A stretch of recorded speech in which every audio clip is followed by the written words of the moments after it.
සමහර අය කියනවා මේ ගුරු මාරුව නිසා ධන වරුසාවල් ඇදහැලෙනවලු. ධන වරුසාවල් ඇදහැලෙනවලු. ඒ වගේම තව සමහර අය කියනවා කෝටි ගණන් සල්ලි ලැබෙනවලු. අනේ මේවා බොරු. එහෙම කෝටි ගණන් සල්ලි ලැබෙන්නේ මේ ග්‍රහයක් මාරුණා කියලා.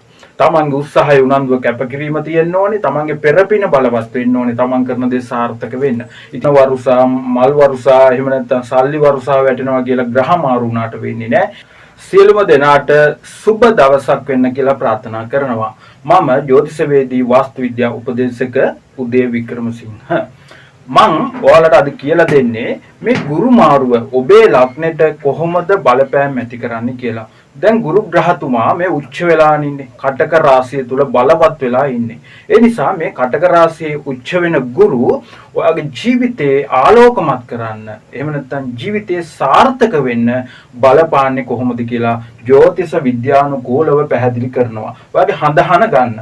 ඔයාගේ හඳහන අරගෙන මම මේ දැන් කියලා දෙන ආකාරයට බලන්න ඔයාගේ ගුරුගේ බලපෑම කොහොමද එන්නේ කියලා. මොකද මේක හඳහනෙන් හඳහනට වෙනස් වෙනවා, ලග්නෙන් ලග්නයට වෙනස් වෙනවා. ලග්න වලට ගත්තහම පොදුවේ අපි මේ පලාපල විග්‍රහ කරාට මේෂ ලග්නේ කියලා. මේෂ ලග්නේ ඉන්න අය දහස් ගාණක් ඉන්නවා. හැබැයි ඒ දහස් ගාණටම එක හා සමාන පිළිතුරක් ලැබෙන්නේ නැහැ. එහෙනම් ඒකට හේතු තියෙනවා. ඒ හේතු ටිකත් එක්ක අද මම පැහැදිලි කරනවා ඔයාලට හරියටම ඔයාලගේ කේන්දරයට අනුකූලව කොහොමද මේක හඳුනගන්නේ කියලා. මොකද සමහර අය කියනවා මේ ගුරු මාරුව නිසා ධන වරුසාවල් ඇදහැලෙනවලු. ධන වරුසාවල් ඇදහැලෙනවලු. ඒ වගේම තව සමහර අය කියනවා කෝටි ගණන් සල්ලි ලැබෙනවලු. අනේ මේවා බොරු. එහෙම කෝටි ගණන් සල්ලි ලැබෙන්නේ මේ ග්‍රහයක් මාරුණා කියලා. තමන්ගේ උත්සාහය උනන්දුව කැපකිරීම තියෙන්න ඕනේ. තමන්ගේ පෙරපින බලවත් වෙන්න ඕනේ. තමන් කරන දේ සාර්ථක වෙන්න. ඉතින් ඒක නිසා මෙන්න මේ හඳහනෙන් කියන්නේ ඔයා පෙර කරපු කුසල් අකුසල් කර්ම ටික ඔයාගේ ජීවිතේට මෙලව වශයෙන් පළ දෙන ආකාරයට තමයි ඔයාගේ හඳහනේ විග්‍රහ කරන්නේ. ඉතින් මේ ගුරු ග්‍රහතුමා දැනටමත් මේ කටක රාශියට ඇවිල්ලා ඉන්නේ. ගිය අවුරුද්දේ ආවේ. කවද්ද? 2025 ඔක්තෝබර් මාසේ 19 වෙනි දින කටක රාශියට ආවා. හරිද? කටක රාශියට ආවට පස්සේ නොවැම්බර් මාසේ 2025 නොවැම්බර් මාසේ 12 වෙනිදා මෙයා නැවත රිවර්ස් එකකට යන්න පටන් ගත්තා. ජ්‍යොතිෂ විද්‍යාවට අනුව මේකට කියනවා වක්‍ර වෙනවා කියලා. වක්‍ර වෙලා නිවුට්‍ර වෙලා කියන්නේ වක්‍රයෙන් මිදිලා නැවත ඉස්සරහට ගමන් කරලා දැන් මේ 2026 වසරේ ජූනි මාසේ 2 වෙනිදා එනම් මේ ගුරු කටක රාශියේම තැන්පත් වෙලා ගමන් කරනවා. මම ඒක පැහැදිලි කරන්නම් දැන්. එතකොට මේ කටක රාශියට ගුරු ගමන් කරන එක පිළිබඳව ගුරුගේන සුබ ප්‍රතිඵල පිළිබඳව තමයි පැහැදිලි කරන්නේ. ඉතින් මේ ගුරු ග්‍රහතුමා මේ කටක රාශියේ තැන්පත් වෙලා පුස කියන නැකතෙත් අසලිස කියන නැකතෙක් සෙනසුරුට බුදට අයත් වෙන මේ නැකත්වල මෙතුමා ගමන් කරනවා. ඒ වගේම තමයි දැන් මේ රාශි දැන් මේක ලග්නේ විදිහට ගත්තාම මේකේ කොටු 12ක් තියෙනවා. මේ කොටු 12 කොතනක හෝ මේ ගුරු ග්‍රහතුමා ඔබේ කේන්දරේ දැනට ගමන් කරනවා ඇති. ඒක හඳුනා ගන්න විදිය අපි ලග්නෙන් ලග්නෙට පැහැදිලි කරනවා. ඒ නිසා රැඳී ඉන්න කියලා කියනවා. ඊළඟට මේකේ ඔබට හරියටම මේ ග්‍රහ පිහිටීමේ තියෙන ප්‍රතිඵල පැහැදිලි කරගන්න ඕනේ හින්දා මම දැන් මෙහෙම සඳහන් කරන්න. මේ ගුරු මෙන්න මේ එක කොටුවක ගමන් කරනකොට අවුරුද්දක් ගමන් කරනවා. වසරක් එයා එක ඉන්නවා. ගුරුගේ බලය මෙන්න මේ ලග්නේ මැදට, ඒ කියන්නේ ලග්නේ මැද හරිය ගමන් කරන කාලේ තමයි ගුරුගේ බලය වැඩිපුරම ක්‍රියාත්මක වෙන්නේ. ඒ වගේම තමයි මේ ගුරු මේකේ අවුරුද්දක් ගමන් කරාට මෙයා වක්‍ර වෙනකොට මෙයා මේ වසරේ මේකේ ඉන්න කාලේ වැඩි වෙනවා.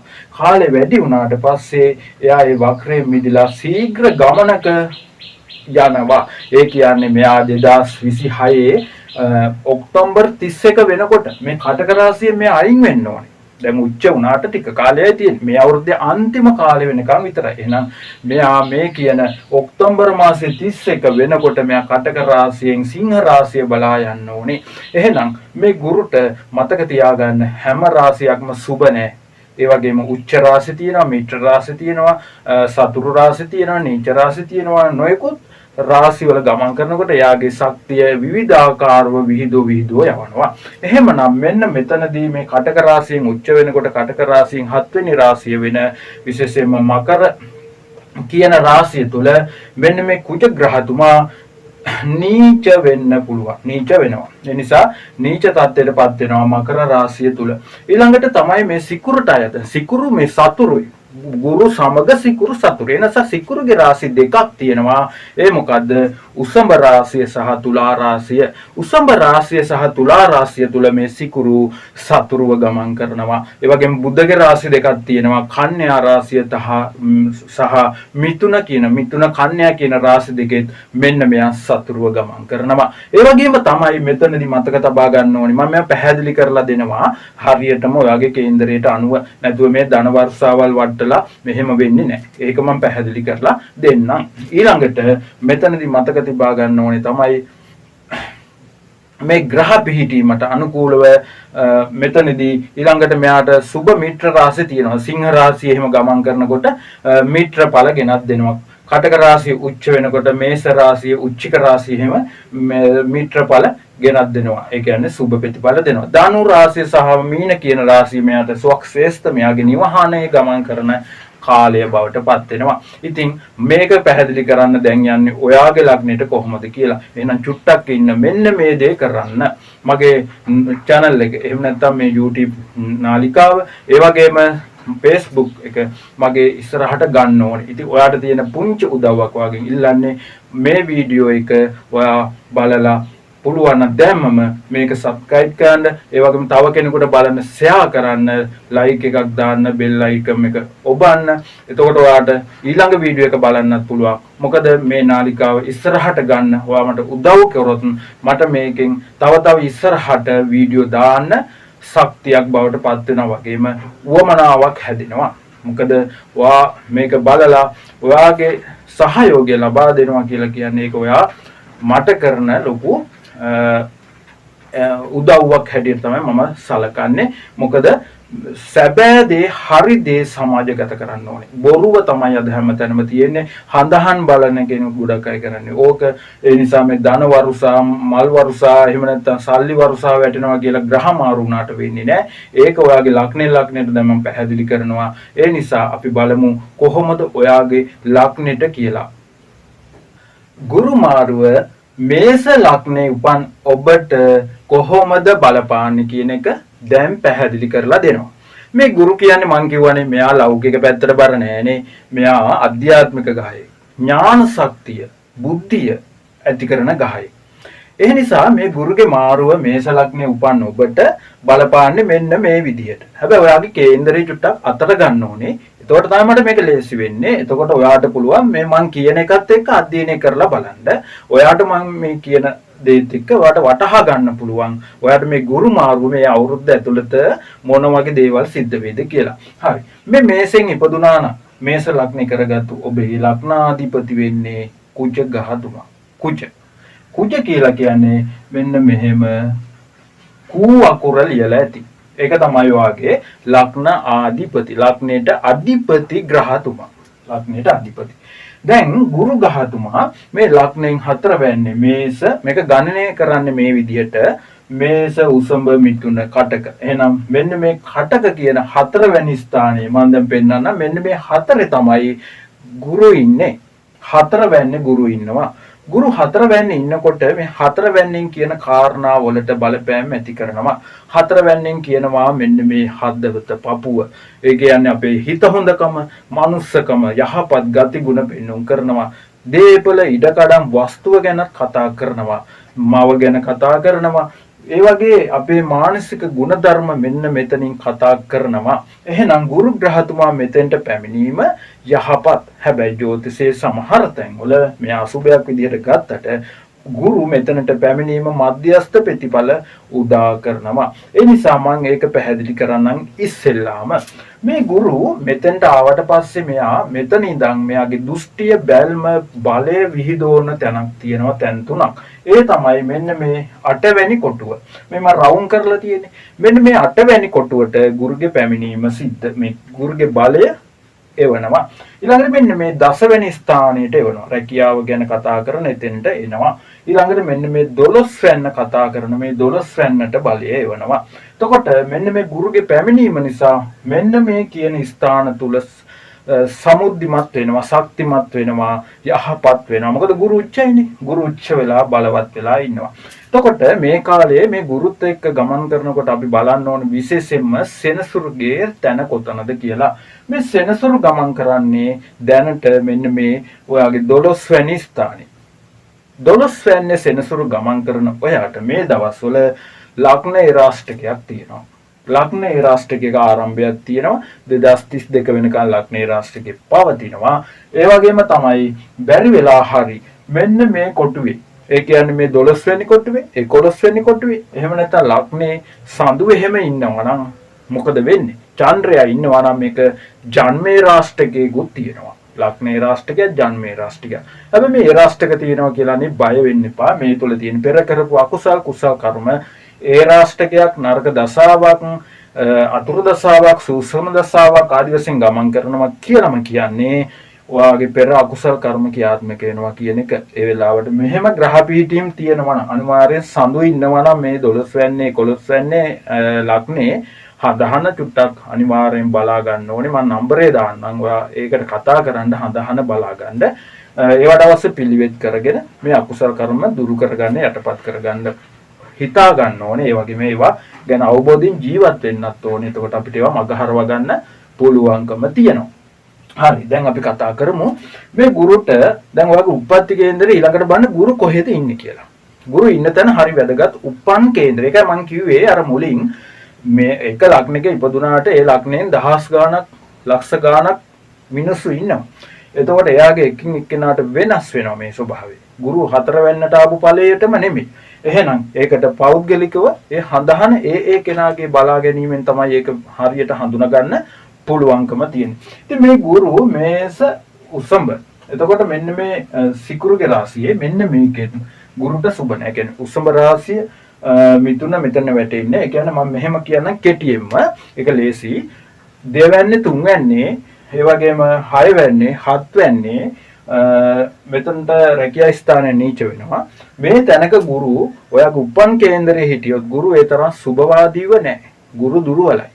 එතකොට මේ ගුරු උච්ච වෙලා මේ කාලේ හිටියට සුබ ප්‍රතිඵල අඩු කරනවා. සම්පූර්ණ දෙන්නේ නැහැ.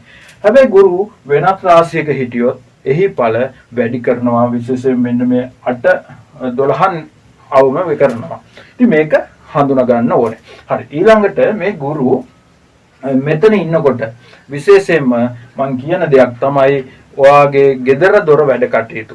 දැන් හිතන්නකෝ හදා ගන්න විදිහක් නැහැ. ගේ හදන්න ලෝන් පාස් කරනවා, එහෙම නැත්නම් මොනවා හරි ප්‍රශ්න එනවා. මේවා විසඳෙන්න හේතුවක් වෙනවා. ඒ වගේම ඉඩම් වලට ගැටලු නඩු තිබුණා නම්, එහෙම නැත්නම් වැටමායම් වලට ගැටලු තිබුණා නම් මේවා ඔයාට හිතනවා නේ මේවා අත්හැරලා දැම්මා නම් හොඳයි කියලා.